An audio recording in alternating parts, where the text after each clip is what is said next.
चलिए आगे बढ़ते हैं। चलिए आज का हमारा टॉपिक है okay illustration 5 and illustration 6। Any doubts? चलिए इलस्ट्रेशन 5 एंड इलस्ट्रेशन 6 चलिए देखते हैं। ऑन 1 जनवरी 2016 विलास ने बिल बनाया 10,000 रुपए का 3 महीने के लिए एकनाथ के ऊपर। एकनाथ ने उसको एक्सेप्ट भी कर लिया। 4 मार्च 2016 को एकनाथ ने उसको रिटायर कर दिया एट डिस्काउंट ऑफ 12%। अब आपको बताना है कि एकनाथ और विलास में एंट्रियां क्या होंगी। तो पहली बात तो ये कि विलास ने एकनाथ पे बिल ड्रॉ किया है, तो विलास ने एकनाथ को माल बेचा होगा तो ही बिल ड्रॉ किया होगा। आपको माल बेचने की एंट्री नहीं करनी, लेकिन मैंने करी है, करेक्ट। अब पॉइंट ये कि ऑन 1 जनवरी को माल बेचा गया था, तो 3 महीने बाद की डेट बताइए। तो 1 जनवरी से 1 फरवरी, 1 मार्च और 1 अप्रैल को पैसे आने चाहिए थे। बंदे ने 1 मार्च को ही पैसे चुका दिए, मतलब 4 मार्च को चुका दिए, ऑलमोस्ट 1 महीना पहले। तो 1 महीना पहले चुकाया, 12 महीने के 12%, तो 1 महीने का 1%। तो 10,000 का 1% कितना होगा? 100 रुपए। तो वो काट के बाकी ये पैसे दे देगा। सही है बेटा खिलाड़ियों? चलिए तो शुरू करते हैं। तो पहली एक इसने माल बेचा होगा विलास ने एकनाथ को, तो एंट्री क्या होगी? Eknath to sales 10,000, purchase to Vilas 10,000। Any doubts?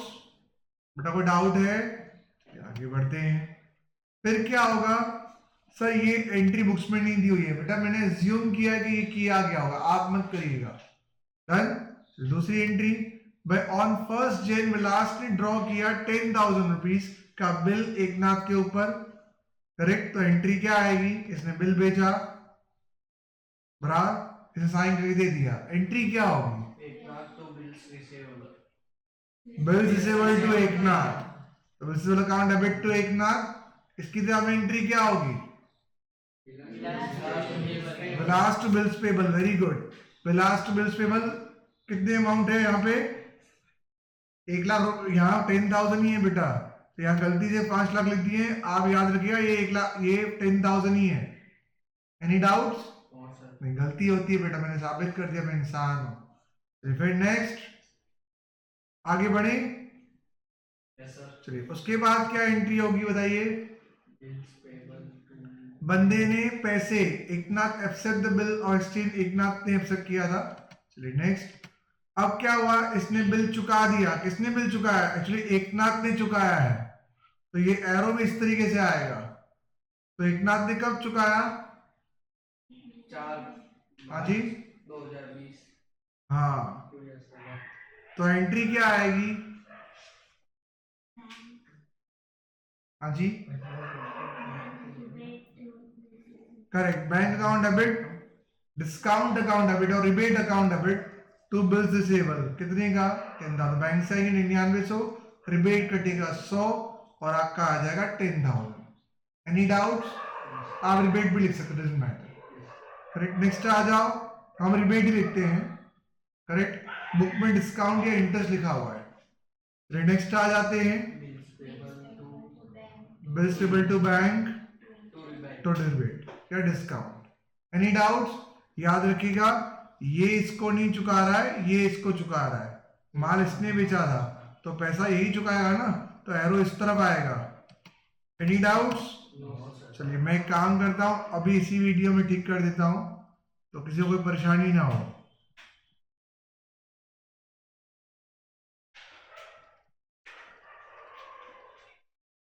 चलिए तो ये पूरा हम एरो इस तरफ ले लेते हैं, तो हमने पूरी दिशा ही पलट दी उसकी, क्या करें बेटा। तो ये आ गया एरो हमारा, और यहाँ 10,000 थे, करेक्ट। कंट्रोल सी, हाँ हाँ बेटा वहां से कॉपी तो करो ना, मेहनत थोड़ी करूंगा मैं तेरी। हाँ चलिए ये हो गया। तो फिर से इसको रिवाइज कर लेते हैं एक बार। चलिए स्क्रीन आई आपकी पूरी? चलिए तो रिवाइज कर लें।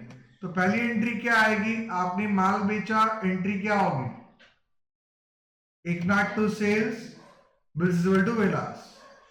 दूसरी एंट्री क्या होगी, इसने कहा मैंने पहली जैन को 10,000 का बिल बेच रहा हूं, माल बेच रहा हूं, करेक्ट, सॉरी बिल बना रहा हूं 10,000 का 3 मंथ्स के लिए। तो इसने बिल बेचा, साइन करके आ गया, बिल्स इक्वल टू 1,00,000 और विलास टू बिल्स पेबल आ गया बेटा 10,000 इस बार। चलिए फिर ऑन ड्यू डेट नहीं बल्कि 1 महीने पहले बंदे ने क्या किया, पैसा चुका दिया। एंट्री क्या होगी, बैंक से आए 9900 inter account debit to bill चला गया, बैंक से पैसे आ गए, बिल चुका दिया, बिल चला गया और इंटरेस्ट आ गया। एनी डाउट्स, डिबेट भी लिख सकते हो इसमें। और यहाँ पे उसने बिल्स चुका दिया, इसकी लायबिलिटी उतर गई, बैंक से दिए 9900 और 100 आएगा रिबेट। बुक में इंटरेस्ट डिस्काउंट लिखा तो मैंने इंटरेस्ट डिस्काउंट लिख दिया। एनी डाउट्स, क्लियर हो गया आपको। चलिए नेक्स्ट आ जाते हैं।